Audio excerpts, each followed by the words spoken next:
The wind howled like a warning through the narrow valley at the foot of the mountain, carrying with it the chill of early winter and the scent of pine. Aisha pulled her thin shawl tighter around her shoulders as she carefully made her way down the rocky path, a small basket of herbs clutched in her trembling hands. Life had never been easy for her. Orphaned at 16 and left with a crumbling mud house on the edge of the village, she survived by collecting medicinal plants from the mountain slopes and selling them in the local market. Every rupee mattered. Every step she took was a fight against hunger, against fate, against the whispers of people who said she would never escape poverty. That evening, the sky burned orange as the sun dipped behind the peaks, and Aisha was in a hurry to return home before darkness swallowed the trail. But then she heard it, a faint groan carried by the wind. She froze. Her heart pounded. No one ever came this way at dusk. The villagers believed the mountain was cursed after sunset.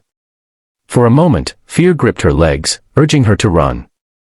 Yet something deeper, something kinder, pushed her forward. She followed the sound until she found him. A man lay crumpled against a jagged rock, his expensive coat torn, his forehead bleeding, and his breathing shallow. He didn't belong here. His watch alone looked worth more than her entire village. Aisha's first instinct was suspicion. Was he a criminal? A thief? Trouble? But when his eyes fluttered open and met hers, she saw not danger, but pain. Without another thought, she dropped her basket and knelt beside him. "Can you hear me?" she whispered. He tried to speak but winced instead. His leg was twisted unnaturally, he must have fallen from higher up the trail. The temperature was dropping fast. If she left him there, he would not survive the night. She knew the risk. Bringing a stranger home could ruin her reputation. People already judged her for living alone. Yet leaving him to die would ruin her soul. With determination far stronger than her fragile frame, Aisha tore a strip from her shawl and pressed it against his wound to stop the bleeding. She used her knowledge of herbs to crush leaves that reduced swelling and gently wrapped his injured leg with steady hands. The man drifted in and out of consciousness as she struggled to lift him. He was heavy, but desperation gave her strength she didn't know she possessed. Step by painful step, she dragged and supported him down the narrow path toward her tiny home. By the time they reached her doorstep, night had fully fallen, and her arms felt like they would collapse. Inside her small one-room house, she laid him on her only bed while she spread a thin mat for herself on the floor. She boiled water, cleaned his wounds properly, and fed the fire to keep him warm. All night, she stayed awake, checking his fever, replacing damp cloths on his forehead, whispering prayers she had memorized as a child. She did not know his name. She did not know his story. She only knew he was someone's son, perhaps someone's father, and that tonight his life rested in her calloused hands. When morning sunlight filtered through the cracked window, the man finally opened his eyes fully. Confusion filled his gaze as he looked around the humble room, the clay walls, the flickering stove, the patched curtains. Then he saw her sitting quietly nearby, exhaustion visible in her pale face. "You saved me," he said weakly. Aisha gave a shy nod. "Anyone would have done the same," she replied, though they both knew that wasn't true. Over the next few days, she continued caring for him. She learned his name was Zion. He spoke gently, with gratitude that felt genuine, yet he never revealed much about his background. He asked about her life instead. About the mountain.